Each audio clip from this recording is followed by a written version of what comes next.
আপনাদের মেনুতে কি কি আছে কাইন্ডলি একটু দেখান। পুরাটা দেখাবো?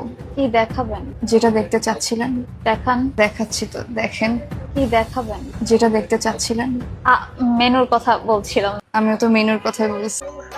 হ্যালো গাইস, তো আপনারা দেখতে পাইতেছেন যে আমি বাংলার বোনকে নিয়ে কথা বলতে চলে আইসি। সে এখন একটা চ্যানেলে ইন্টারভিউ দিতেছে, চ্যানেলের নাম হচ্ছে স্টার গল্প। তো সে ওখানে তার চ্যানেলের ভিতরে ইন্টারভিউতে সে মনের কিছু কথা বলে ফেলে, তো সেই কথাগুলো আমি আপনাদেরকে জানানোর চেষ্টা করবো আর কি। সে মনে মনে কী চায়, সে মনে মনে কীরকম কী চাইতেছে, কীরকম তার লাইফে চলুক, কীরকম চাইতেছে, তার চাওয়া পাওয়া নিয়ে কিছু কথা বলছে, সেগুলো আমি আগে পরিষ্কার করে আপনাকে বোঝাই দেবো। যখন চলে আসছি তার বাংলা বইনের সেই ফার্স্ট একটা ইন্টারভিউ না কত নাম্বার ইন্টারভিউ আমি জানি না, বাট এটা আমি তাকে নিয়ে একটা বিশ্লেষণ করতেছি। তো চলেন শুরু করা যায়। তুমি যদি একদিনের জন্য ধরো শাকিব খানের লাইফ পাইলা, তাহলে কোন ভুলটা শুধরাবা? শাকিব খানের লাইফ কন্ট্রোভার্সিয়াল কোয়েশ্চেন্স করতে খুব ভালো লাগে। আমি আরো 3টা বিয়ে করতাম।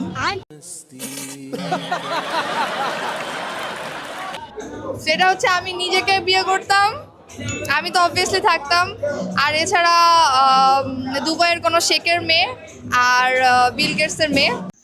তো গাইস, তো এখানে সে বলছে দুবাইয়ের কোনো শেখের মেয়ে বা বিল গেটসের মেয়ে। তো এখানে সে এটাও আসলে সে চায় না সে মেয়ে হয় একটা মেয়ে কেন বিয়ে করবে। এটা কি কোনো মারাটি কাম নেই কি? আমরা কি ছোটো বাচ্চা যে পিঠের খাই এটা বিশ্বাস করবো? সে চায় শেখের কোনো ছেলে বা বিল গেটসের ছেলে, যে কেউ হলেই তার জীবনে চলবে, সে এইটা বলতে চাইছে। জাস্ট মেয়েদের বোঝাই দিচ্ছে আর কি। সে তো আর বলতে পারে না যে ওদের ছেলে কেন বিয়ে করতে চাই, এরকম লাইফ চাই। সে জাস্ট এরকম বোঝাই দিতে চাইতেছে, বুঝতে পারছেন? তো চলেন সামনে আরও কথা কি আছে দেখার চেষ্টা করি। তুমি কি চাও শাকিব খান তোমাকে বিয়ে করুক? সুন্দর আছে অনেক, হ্যান্ডসাম আছে অনেক। ওয়া ওয়া ওয়া ওয়া ওয়া, সুন্দর আছে অনেক, হ্যান্ডসাম আছে অনেক। আরে ভাই এটা বলে দিতি, সেক্সিও আছে অনেক। ঠোঁটে তো একটা কাপড় মাইরাই দিছিস, তো মুখে বলতে কি সমস্যা ছিল? বইলা দিতি যে সেক্সি আছে অনেক। সাইড খান তোর হুকবো, দাঁড়া থাম, আইতাছে তোর লিয়ে। তোমার স্টাইল আইকন কে বাই দ্য ওয়ে? আমি স্টাইল করার সময় কই পাই? আমি আমার ডয়ারে যা পাই আমি তাই পরে চলে আসি। আমি এটা কেন পড়ছি আমি জানি না। সব মেয়েদেরকে দেখে আমার মনে হইতেছে ভাই আমি এখানে একা ফকির নেই আর সব বড় লোক। শোনা গো, আমার খুব কষ্ট যে বলো। আরে সালা কত সাফাবাস, কত সাফাবাস দেখলাম। তোর মতো সাফাবাস আমি জীবনে দেখি না। তো চলেন এরকম স্টাইলিশ ওয়ালা পিক দেখে আসি। তো চলেন। তুমি তুমি তুমি তুমি তুমি আমার crush. You are looking sweet মাশাআল্লাহ। বলতে হবে এর জন্য বললো আর কি। হুমায়ুন আহমেদ। না কোনো আইকন নাই, আসলে নাই। আইকন বলতে ভালো লাগে, ছোটবেলা থেকে দেখে বড় হয়েছে দীপিকা পাদুকোন। ওনাকে আমার খুব ভালো লাগে, ওনার মুভিজ, ওনার স্টাইল, ওনার hair style. And Priyanka Chopra, এই তো বলিউড দেখি। যে দুইজনের নাম নিল না, যে দীপিকা আর প্রিয়াঙ্কা চোপড়া, আসলে তাদের মতো হতে চাই। তাদের একটু নাই ডেমো দেখে আসি, চলেন। সে তাদের মতো অনুসরণ করে, যদি সেরকম হতে পারতো। তুই বাংলাদেশে কেন এসেছিস রে? তোর তো ইন্ডিয়ায় যাওয়া লাগতো, যা চলে যা, এখানে কি করস তুই? বড় হয়েছে। আচ্ছা, এই যে তুমি যে প্রিয়াঙ্কা চোপড়ার নাম নিলা, প্রিয়াঙ্কা চোপড়া তো তার বয়সের ছোট একজনকে বিয়ে করছে। তো তোমার কি ছোট হলে চলবে? বয়স যদি কম? আরে এই বয়সে আছে আবার ছোট বড় সমান একটা হইলেই হইলো। আমার মা আমাকে ধরে রাখতে চাচ্ছে না। তোর তো হলেই হইব একটা, যে কোনো একটা হলেই হইব। তোরা তো কেউ তো হুকবো না, তাই না? তোর তো হলেই একটা হইব। তোর মাথাটা কেমন ধরে রাখবে? তুই তো একটা ছেড়ে দিয়ে গায়, তোর কাছে ধরে রাখা কি সম্ভব? তাই তোর যত তাড়াতাড়ি পারে যত বিদায় দেওয়া সম্ভব, বিদায়টা দিয়ে দিক। কারণ তোর ধরে রাখা মানে নিজের ইজ্জত থেকে নিজেকে আঘাত করা। তোর মা বা তোর পরিবার চাইতেছে না যে তাদের ইজ্জতটা খোয়া যাক, বুঝতে পারছিস? তোর যত তাড়াতাড়ি সম্ভব ঘর থেকে বাহির করে কেমনে দেওয়া যায় সেই ব্যবস্থা করতেছে। আর তো ছোটো বড়ো তো কিছুই লাগবে না, তো যা সেটা হলেই হলো। তো তোকে বের করার নিয়ে কথা বলছে, আর তোর তো কোনো মান শোনা বলে কিছু নাই, তো একটা হলেই হলো।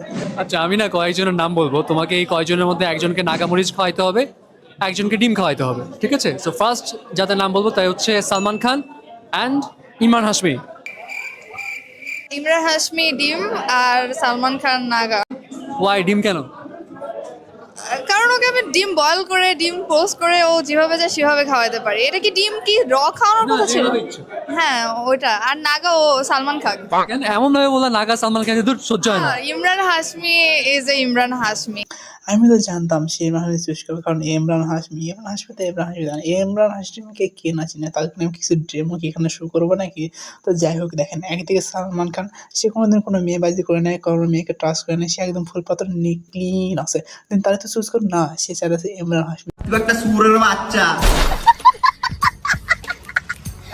যে একসময় ভালো ভাবে লুচ্চামো করে বেড়াইছে, তাহলে সে চাইতেছে সে যেমন লুচ্চা, সে চাইতেছে তার লাইফে লুচ্চা আসুক, লুচ্চায় দুজন লুচ্চামো করুক, তাই না? জানতাম সে এরকমটাই কিছু চাইবো, কারণ তো ভালো ছেলের কথা পছন্দ হয় না, কারণ তুই তো একটা লুচ্চা বেটি, তুই তো চাবি লুচ্চাই তোর কাছে আসুক, তাই না? ইমরান হাশমি তোর কাছে আসুক, ডিম বয়, ডিম পোস, ডিম রো, আর কি খিলাবি? আর কি খিলাবি ক? আর কি আছে তোর কাছে? কি খিলাবি? He is a very good actor. Mehzabin and Porimoni. তুমি ঝগড়া লাগাতে আসছো এখানে? আচ্ছা, পরিমণিকে আমি নাগা খাওয়াইলাম, আর মেহজাবিন আপুকে আমি ডিম, পরিমণিকে কেন নাগা? কারণ he is hot, she is hot. He is hot না, শি ওয়াজ হট না, বলছি আই অ্যাম ইজ হট, আমি হট, এইটা বল। সালা হট করতে আইসে রে, তোকে তো নাকা বলছি আমি খামাইবি খাই, তুই কই রে? তোর ঠিকানাটা বল, তুই নাকি নৌকা থেকে নৌকার চল, তোর আমি নাগা খামো, নৌকা আসিস, আসলে আমার খবর দিস, আমি তোর নাগা খাওয়া ধরে রেডি আসি, ওকে? কবে আসবি বল, তুই নাগা আমার হাতে খাবি, তুই একটা হট, বুঝতে পারছিস? তোর নাগা আমি নিজে হাতে, এমনকি নিজে তৈরি করে গাছ বুনে, গাছের বইরা কইরা সেই গাছের নাগা আমি তোরে খাওয়ামো। সালা হট করতে আইসে। Sorry, he not.